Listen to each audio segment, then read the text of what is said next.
Thank you very much, Steve. Um, Good afternoon, everyone, and it's my honor to present this topic to you today. I decided to call this presentation or add the word fuzzy problems to the title because that helped me define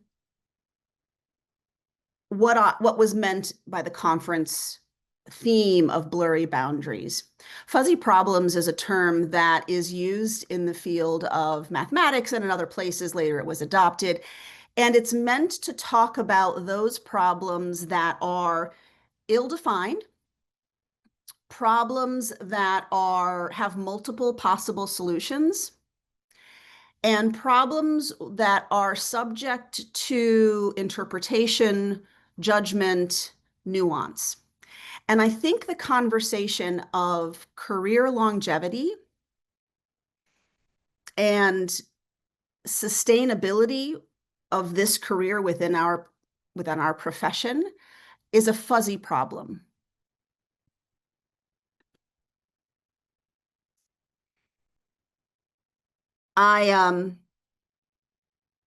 I was interviewed coming up on a couple of years ago, by Tim Curry in his podcast, The Interpreter's Workshop. And I recounted an experience I had relatively early into my career, maybe about 7 years into my career, where I had a bit of a crisis. I went from feeling like I had the best job ever to, I got to get out. Within a few short years of being in that career, the jarring sudden change from thinking that I had found my dream job to thinking, I don't think I can do this. And what I said in my interview with Tim, I said that the work hadn't changed, but that I had changed. And I think what I would say now is a little bit different 2 years later. I think what I would say now is the work didn't change, but I wasn't changing fast enough or in nuanced ways to keep up with the work that I was doing. And let me explain to you why that is.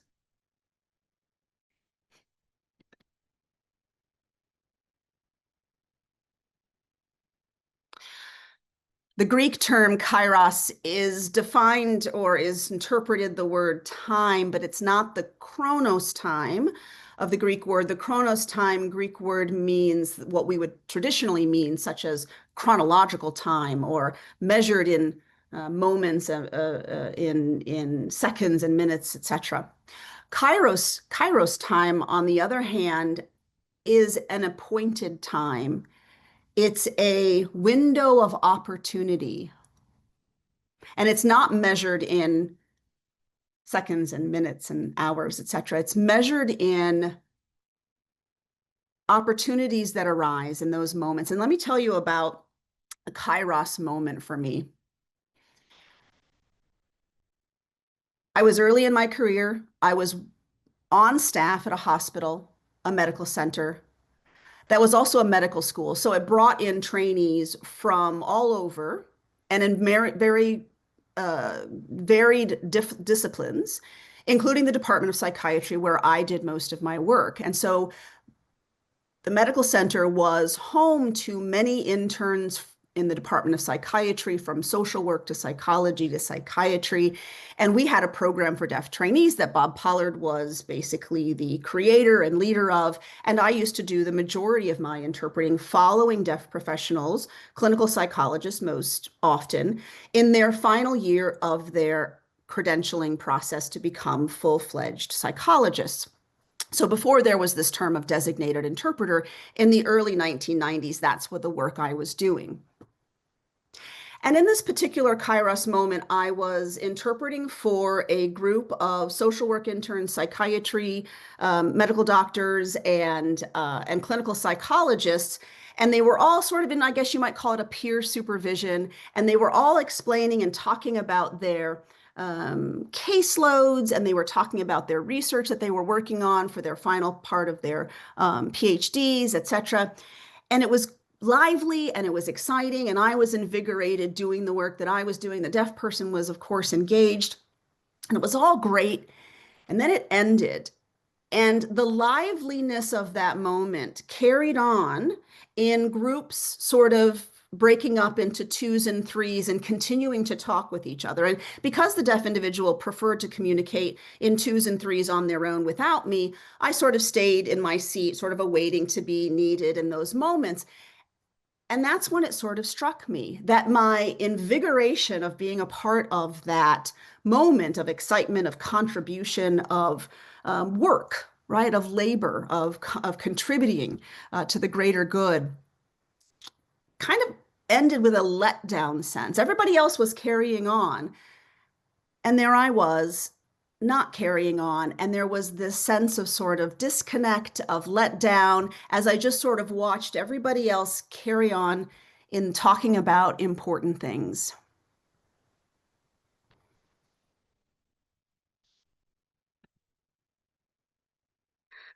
I want to use this Kairos moment of mine because it was an opportunity. I want to use this Kairos moment that I've described as a linchpin to hold together, as linchpins do. You can see here's a picture of a linchpin in a spoken wheel. As I hold together four different topics that I want to talk about this afternoon: career paths and plateaus, Mesereau's meaning schemas, interpreting as low agency work, and the concept of job crafting by Resnesky.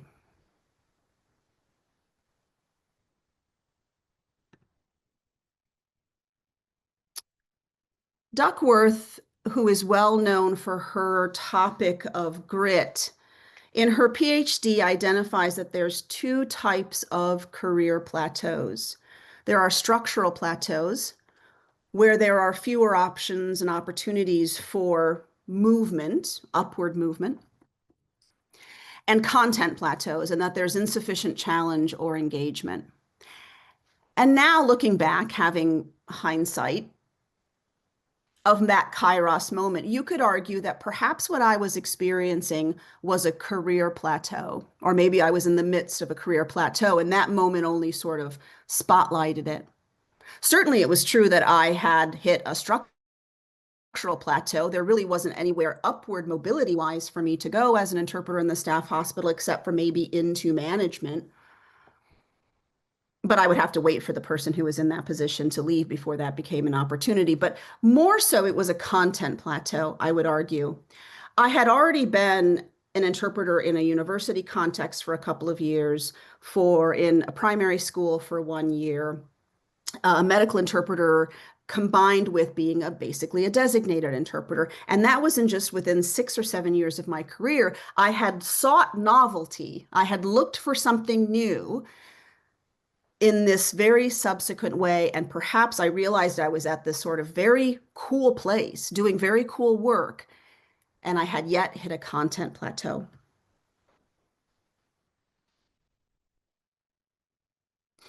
Now I'm relating this story of mine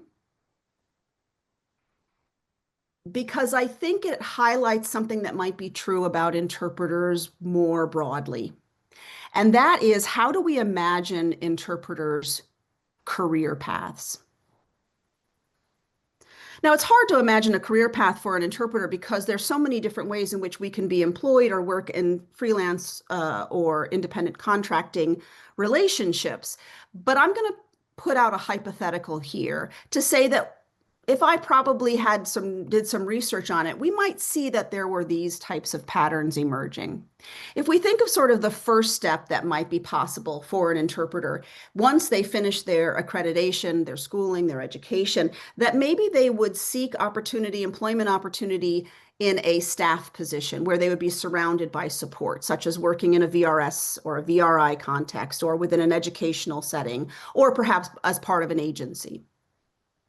And then once that interpreter gets a sense of their skill set, establishes their relationship in the community, they might well then decide that they are going to seek more independent work, more freelance work. Maybe after they become, as I did, once I became certified within the first couple of years, I then decided that maybe I could work independently in safe ways.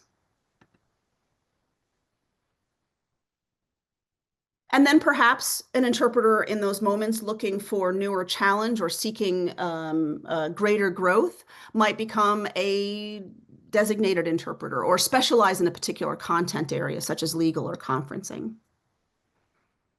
Now, the question is where do interpreters go from here, hypothetically? Certainly, it's possible that interpreters could go into management. It's also possible that interpreters could engage in becoming trainers or teachers, and they can even go into setting policy or conducting research. But those opportunities are fewer and far between for the average interpreter.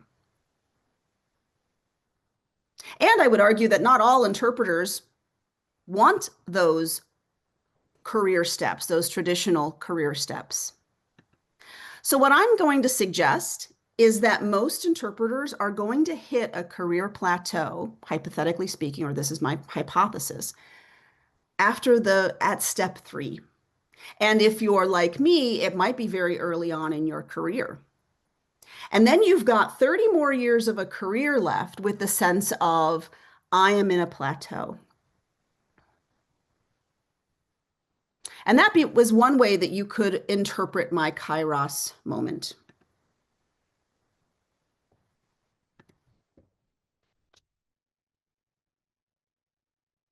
But there's another way that you can understand that moment for me, and perhaps your own Kairos moment, because that's the way I interpreted that sense that I had, that moment of, oh, what have I contributed? What am I contributing as these people are carrying on in the liveliness and the invigoration of their own work, and I'm left here sort of sitting just to observe it?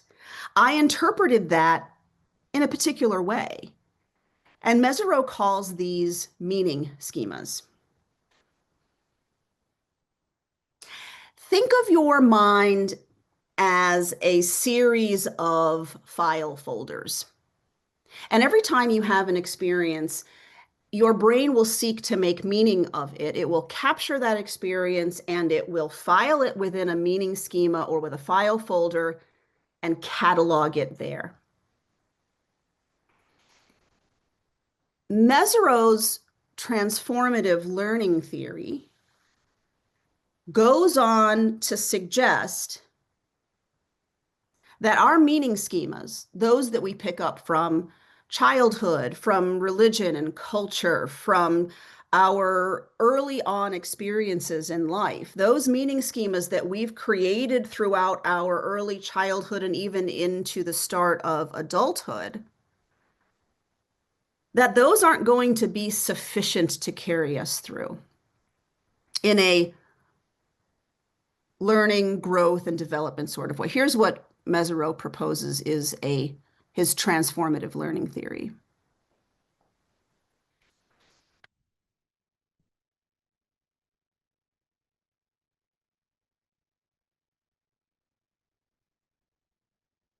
That our goal in adult learning theory in adult learning is to take those meaning schemas, recognize them as meaning schemas, right? Like my sense of, oh, I'm let down, oh, I'm not making a contribution, etc. What I had taken that Kairos moment to mean. And that instead we should be going through and capturing those moments and replacing them with better, more constructive, perhaps more reflective of reality and the nuance with these newer folders.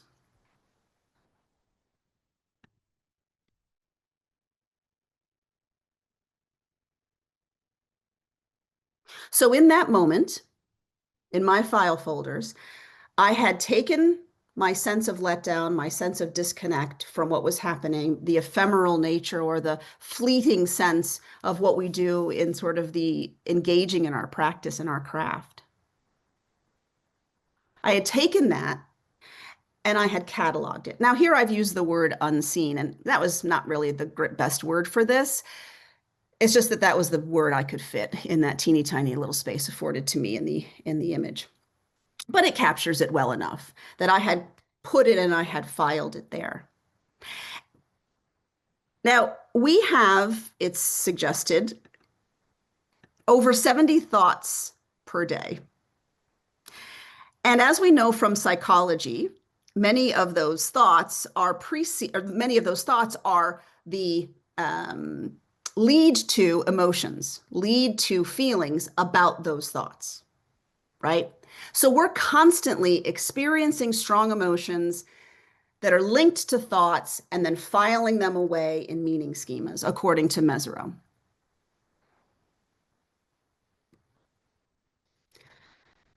Now, I don't know about you, but some of the meaning schemas that are pretty thick in my mind are file folders that interpreted a lot of situations as an interpreter, as looking at those that I was interpreting for and thinking to myself, ah, what a jerk.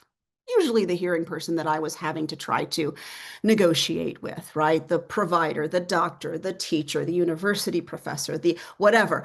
I would oftentimes find any sort of negative interaction with them and think it's because they're a jerk. And that was one of my very thick, and maybe to some degree still is, thick file folder. But there were others.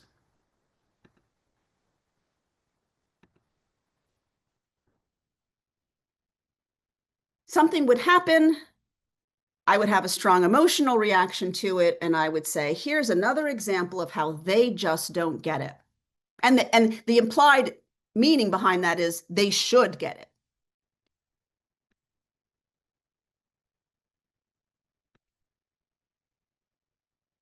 Another one that was common in my very thick file folders of my brain is how many times do I have to explain?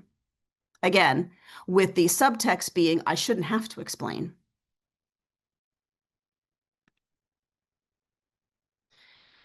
And another popular one at the end of a very long day interpreting was the could you just please stop talking?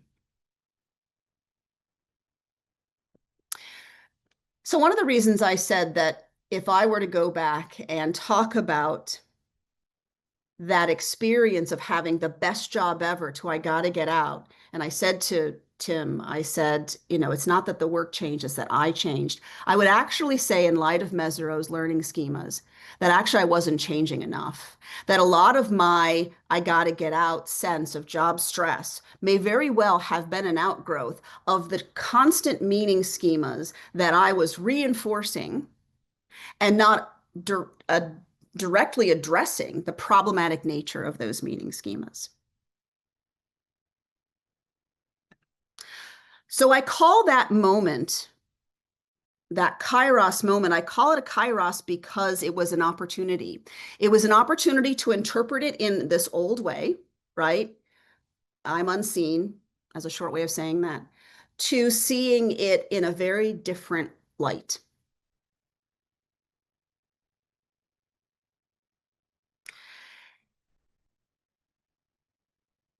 Hindsight is 2020.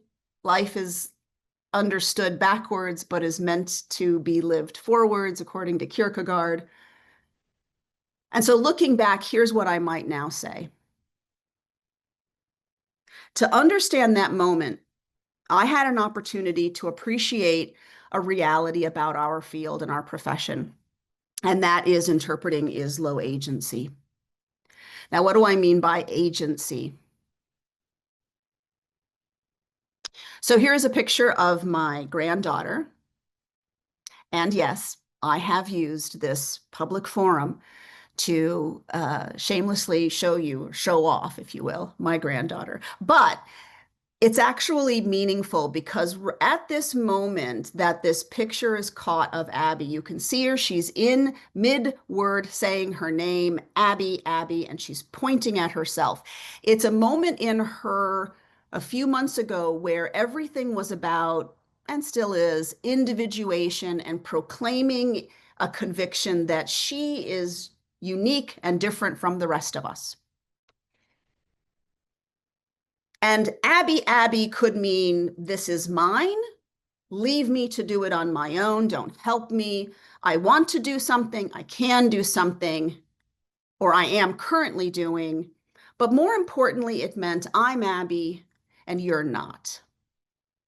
And that, I think, captures that powerful sense that we start off at this age, 1.5 years old, recognizing individuation and agency. And so basically, low agency is the non-Abby moments. Here's how I might define low agency or how you might also experience it.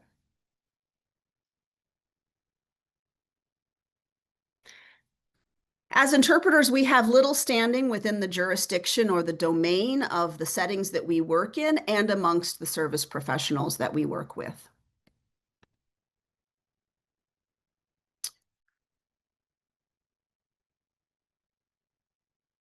We rarely direct how an event, a process, or an interaction will unfold.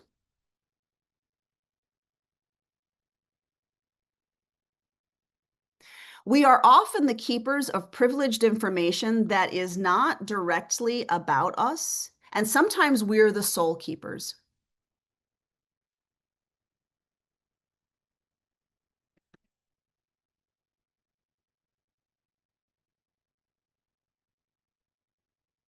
We are often perceived of as responsible for content, protocol, and procedures, which can be beyond our expertise or preparedness.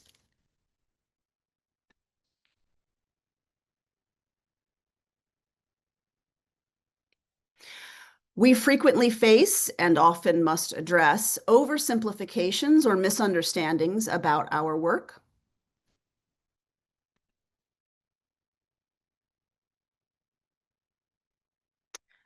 And finally, though I think there are possibly more versions of how we define low agency in interpreting, but this is the other one that I came up with. Our contributions, our efforts, our successes and failures often occur without a knowing witness. There is little testimony to our work. And it's on this last bullet point where I would highlight that Kairos moment of mine where I felt a sense of disconnect, of this ephemeral and fleeting nature of the contribution I was making. I now understand that sense as a reality that interpreting is low agency. That's not necessarily a problem. It's just a reality. And I don't mean how you practice. Well, I'm a more conservative interpreter and how I make decisions, and I'm a more liberal interpreter. I'm not talking about that. I'm talking about just the nature of the way interpreting is set up. It is a low agency job. My Kairos moment was also an opportunity. And so now that I'm in the future and can look back, I can realize that what that moment led to at some point was the draft of what would eventually become the seminal article on demand control schema back in 2001. Our professional organization, the RID, has a alternate pathway to get CPD or CEU credits. And that's called an independent study. And I was so tired of going to workshops. And by this point, they're all, in the 1990s, they were all in person.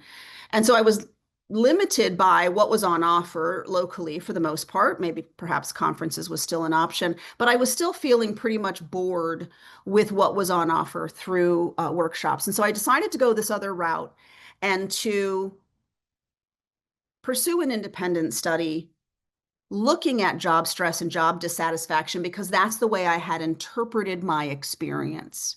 And that led me to the work, of course, of Karasik and the concept of demand control theory. Now, because I was working as a staff interpreter in a hospital, I had the opportunity to work in the medical library, reading the materials I was reading, learning about job stress, demands and controls, and then I would get paged to go to my next appointment, put things away, go run off to the next appointment, and unbeknownst to me, the content that I had been reading was somewhere in the unconscious of my brain because when I was interpreting soon after that, I started seeing things in a new light based on the content that I had been reading. And so I was starting to say, oh, that must be what we would call a demand. And oh, I guess what I just did, even though I didn't do anything, is called a control. And I started seeing the different categories emerging from my work. So it gave me some really cool opportunities to have examples that I could later use in my draft that I was writing for my independent study. And it allowed me to come up with the four categories. But it also did something else. It re-engaged me and it invigorated me in the work that I was doing as an interpreter. The work hadn't changed. I started to change. I started to catch up to the nature of the work. Now, it turns out that what I experienced is what Resniski and her team would call cognitive crafting. Cognitive crafting is a type of job crafting. And if you're interested in learning more about job crafting, there's a great podcast that you can listen to. It's a public radio station in the US called NPR, National Public Radio. They have a program called The Hidden Brain. It's probably in more locations than just the US. And the host interviews Resnesky. So if you want to get like a quick and dirty, what is job crafting? I would encourage you to do it because basically what I would argue is that I was engaged in cognitive crafting without me knowing that I was doing it. And I started to see things differently. And that really reinvigorated my work. And I lead several supervision groups in the UK, actually. And what they will probably tell you if you ask them, maybe not in happy ways, that I am big on cognitive crafting. When I listen to interpreters talk about their practice or talk about themselves as practitioners, I oftentimes have in my mind one or more or three different theories or frameworks or propositions that other people have said that matches what they're saying. Because I think it's important to recognize there's nothing new under the sun. You're not alone. And to link your experience with the experience of others so that you can go deeper with that experience instead of just sort of creating the meaning schema that is readily available to you from your past. What if you thought about it, or if you understood it being linked to this theory, what's a different way in which you could think about it?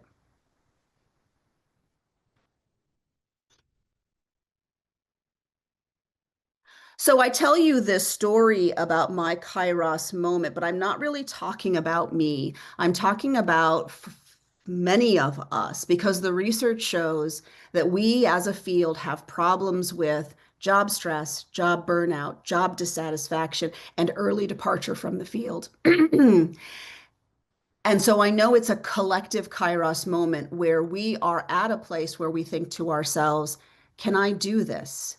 Not that we become disengaged from the deaf community or the access to our language, but that we need to find new and different ways to engage our work in meaningful ways. I called it a Kairos moment because it was an opportunity. And maybe this serves as an opportunity, or maybe you and some of the questions I've posed on the Interact app has to do with your Kairos moments. What opportunities emerged that maybe started off like mine as a problem, or that's the way I perceived it, but actually became an opportunity?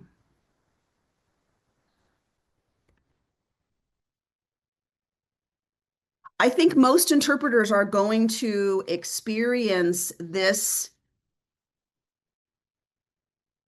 perceived plateau. Let me introduce you in my final comments before we close to the work by O'Neill and Billy Moria.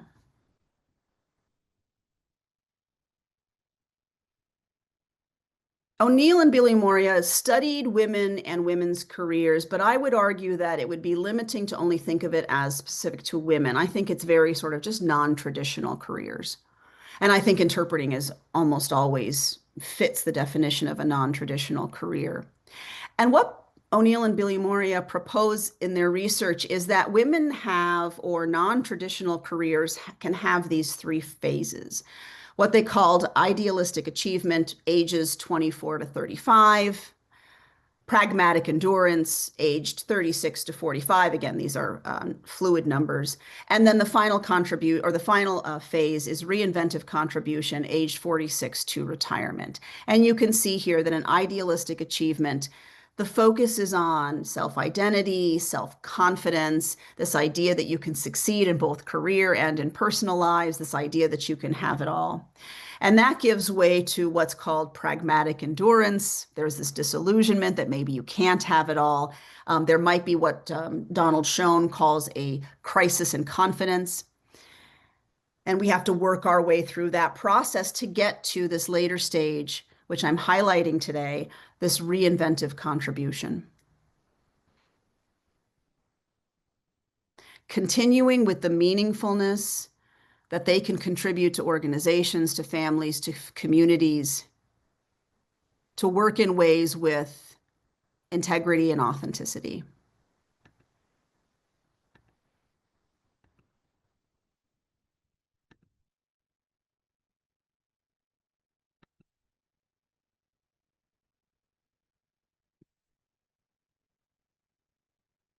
And here's just a little bit more information about those three phases. I'll let you read that.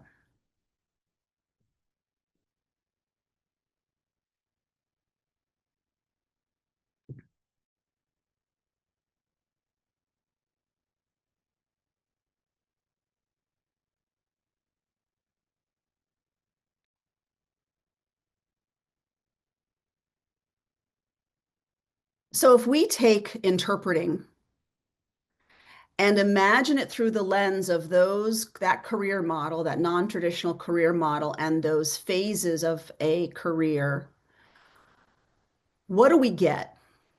The first one that sort of strikes me as relevant to talk about is what happens when we have a career plateau, like I did, during the phase of idealistic achievement.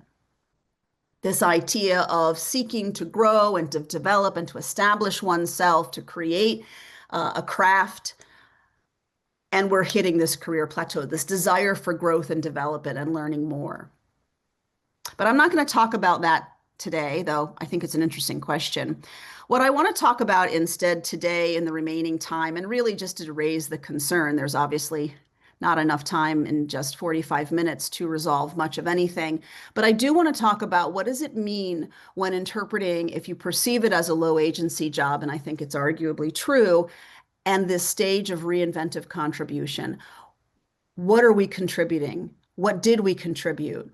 What does our practice mean? And how do we carry it through with integrity and authenticity through the remaining years, even though we might get the sense of not obvious career growth and development that at least is structurally or even content-wise offering us much opportunity?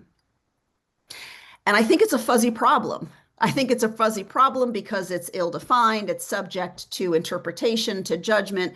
There's not one solution.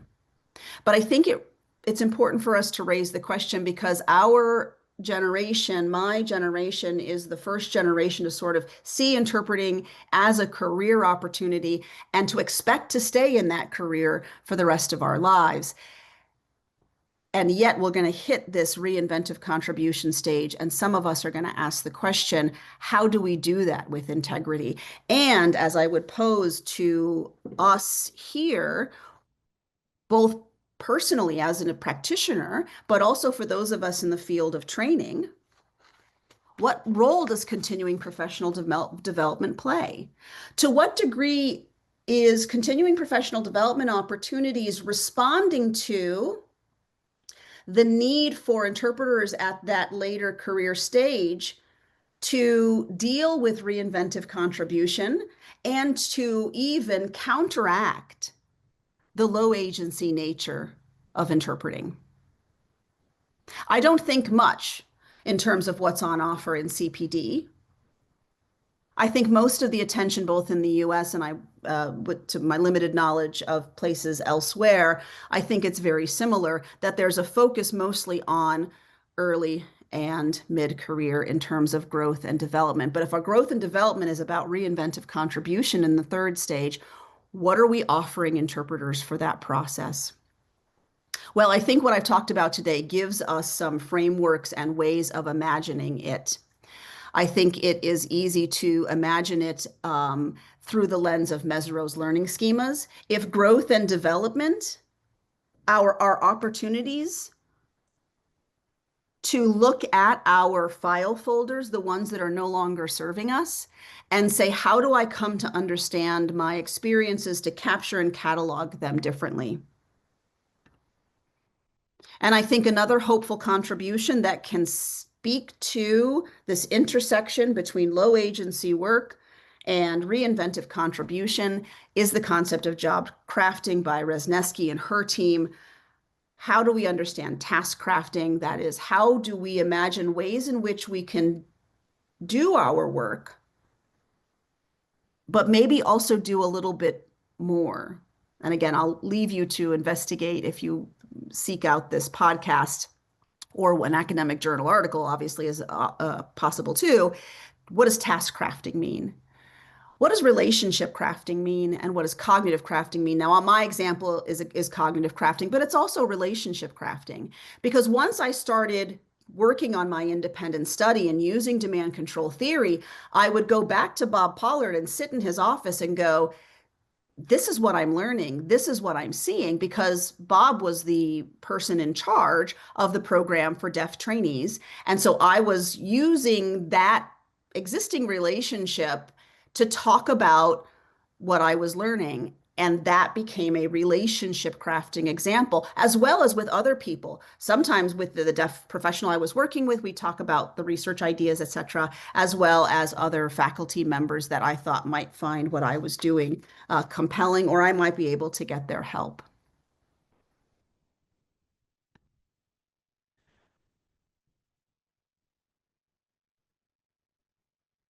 One of the ways I'd like to, in addition, leave you with what is the hopeful or possible frameworks that we can use to build on. And there are, again, this is a fuzzy problem, so there's many more than what I'm proposing. Mesereau's learning theory, transformative learning theory, job crafting, and also perhaps off of the back of this concept, do we see upward or growth and development only in a trajectory such as this picture conveys? Or do we also see that growth and development comes from not moving forward in this upward trajectory, but moving deeper into our practice as interpreters? And of course, you could argue that that's exactly what supervision, case conferencing, interpreters talking in either individual or in group contexts to one another about what it is that we do, about our work, about our practice, and about ourselves as practitioners. And Proctor, in the field of supervision and in research of this field, proposed that there's three functions of supervision. There is the formative function, and hopefully, according to Mesereau, transformative, which has to do with the tasks of learning and facilitating learning. There's the normative. This is the relating to the tasks of monitoring, self-monitoring, standards, and ethics. And I would say an opportunity to realize you're not alone. So much about what we do as interpreters is isolating. And we seek out, or should be seeking out, that normative experience. And again, one of the reasons why I bore to death, I'm sure, the folks in my supervision groups, because I keep linking their experience to some sort of framework or theory, is because I want to say, yours is a 5,000-year-old story. And that is, there's you're not alone. These thoughts you're having, these worries have already been and thought about differently. And here's ways to potentially frame that. And then finally, the other function of supervision is the restorative, and that is relating to the task of refreshment, feeling a sense of, as I mentioned, reinvigoration around our work, which I found not from necessarily meditating or taking a yoga class, which those are great ways to feel restored, certainly, but I actually felt a sense of invigoration or reinvigoration around my work because I was learning new things. The formative became restorative.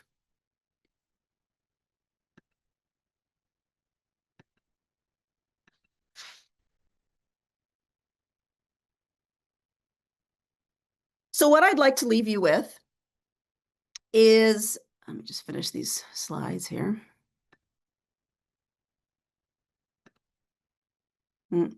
That should say normative. It's off the screen, it looks like. What I'd like to leave you with, I see it now, is how do we take the three functions of supervision and imagine, is supervision the only way to get these benefits, to have these functions? Or can CPD and people who do training or interpreters themselves who wish to take into their own hands their professional development, can they begin to say, what other ways can I find opportunities that are normative, formative, and restorative based on where I'm at in my career, idealistic achievement, pragmatic endurance, and reinventive contribution, and say, based on where I'm at, what CPD opportunities would best be either formative or maybe combinations of each one of these, or as it was for me in my work with learning about demand control theory and applying it to interpreting, and then the work that sort of was a knock-on effect from there, all completely accidental.